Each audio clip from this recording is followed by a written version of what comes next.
छात्रों, हम आपके लिए एसएससी मैथ से एक क्लास लेकर आए हैं जिसका आज का टॉपिक है औसत, एवरेज।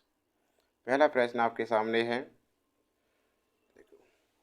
यदि m संख्याओं का औसत n स्क्वायर हो तथा n संख्याओं का औसत m स्क्वायर हो तो m प्लस n संख्याओं का औसत क्या होगा। देखो, सबसे पहले तो हम आपके लिए बताएं औसत देखो क्या है। तो औसत बराबर होता है सभी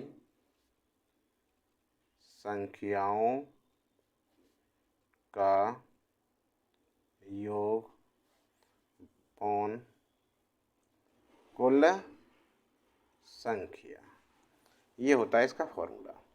अब यदि क्या कह रहा है, यदि m संख्याओं का औसत n स्क्वायर हो, ठीक है ना, तथा n संख्याओं का औसत m स्क्वायर हो तो m प्लस n संख्याओं का औसत क्या होगा। देखो, सबसे पहले हम m प्लस n संख्याओं का योग निकालेंगे। संख्या तो कुल संख्या m प्लस n हो गई। अब m संख्याओं का योग कितना होगा, औसत गुणा कुल संख्या। तो क्या है, m तो संख्या है, कुल संख्या m है, औसत कितना है इसका n स्क्वायर, इतना हो गया प्लस। इसी प्रकार n का देखो तो n संख्या है और इसका औसत कितना है m स्क्वायर, इतना हो गया। इन दोनों में कॉमन क्या है, mn, क्या बचा इसमें n और यहाँ m। ठीक है जी। अब पूछ रहा है औसत, इसलिए m प्लस n संख्याओं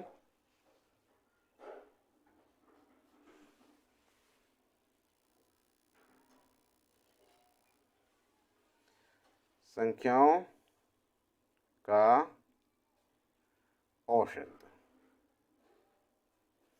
बराबर क्या हुआ, कुल संख्या कितनी है, कुल संख्याओं का योग mn m प्लस n, और भैया कुल संख्या कितनी है m प्लस n, ये दोनों कट गए तो क्या आया औसत mn, आंसर आ गया।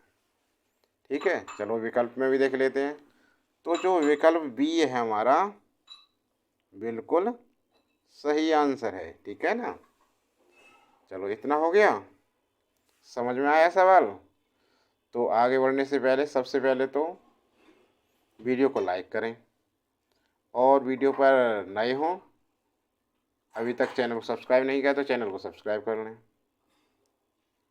अपने सभी दोस्तों में शेयर करें। ठीक है, और नोटिफिकेशन चालू करें। अब इतना सब कुछ हो गया, चलो आगे बढ़ते हैं। आगे देखते हैं, सवाल नंबर 2 पर चलते हैं। देखिए, दूसरे सवाल पर आइए। अब 100 संख्याओं का औसत क्या है, 44 है। इन 100 संख्याओं तथा 4 नई संख्याओं का औसत 50 है। इन 4 नई संख्याओं का औसत कितना है। तो देखो, इसके लिए क्या करते हैं हम, सबसे पहले 100 संख्याओं का औसत 44 है और इन 100 संख्याओं तथा 4 नई संख्याओं का औसत 50 है, अर्थात मतलब 104 है ये संख्या ना। तो अब 100 संख्याओं का योग कितना होगा, औसत गुणा कुल संख्या 100 और इसकी गुणा करें तो 4400 हो गई। अब आगे कह रहा है 100 संख्या तथा 4 नई संख्याओं का औसत, 100 और 4 104 तथा 104 संख्याओं का योग कितना होगा भाई। तो ये हुआ औसत 50 गुणा कुल संख्या 104, गुणा करो 0, 5 चौक 20 और 5 एकन 5, 5200 हो गया। अब कह रहा इन 4 नई संख्याओं का औसत,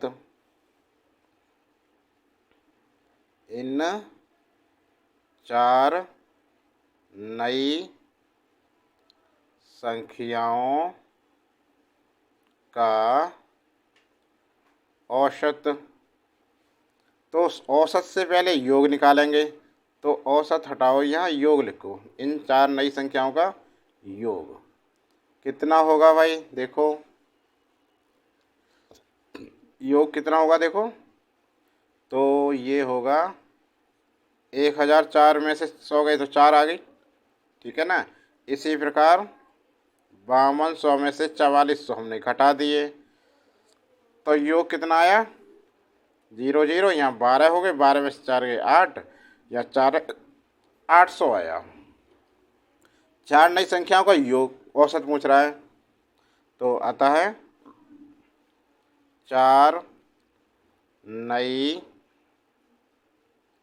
संख्याओं का औसत बराबर कुल योग कितना है 800, संख्या कितनी है 4, तो औसत हो गया 4 दूनी 8, 0 0 200। कितना आया आंसर 200। अब भाई ऑप्शन पे जाइए, ऑप्शन कौन सा सही होगा हमारा, विकल्प बी बिल्कुल सही आंसर है, ठीक है, हो गया। अगला सवाल देखो, सवाल नंबर 3 पर चलते हैं।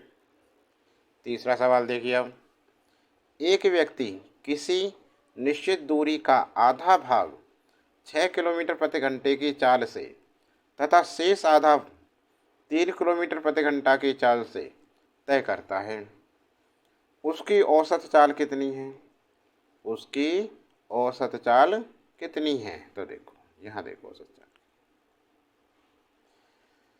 देखो इसे फॉर्मूले से करते हैं, ट्रिक से। औसत चाल ये होता है 2xy upon x plus Y. दो चाल हैं एक्स और वाई, एक ये है एक ये है, तो आधा भाग क्या है 6 किलोमीटर और 3 किलोमीटर है, तो बस 2 गुणा 6 गुणा 3 अपॉन 6 प्लस 3 कितना हो गया 2 गुणा 6 गुणा 3, 6 और 3 9, 3 तिया 9, 2 से 2 कट गया, नहीं 3 तिया 9 3 बार, 3 दो ये दोनों ही की नहीं है, 3 दूनी 6 2, तो ये बचा 2 गुणा 2 बराबर 4 किलोमीटर प्रति घंटा। अब देखो विकल्प कौन सा सही है हमारा, विकल्प में जाइए, विकल्प सी हमारा बिल्कुल सही आंसर है, ठीक है ना, हो गया।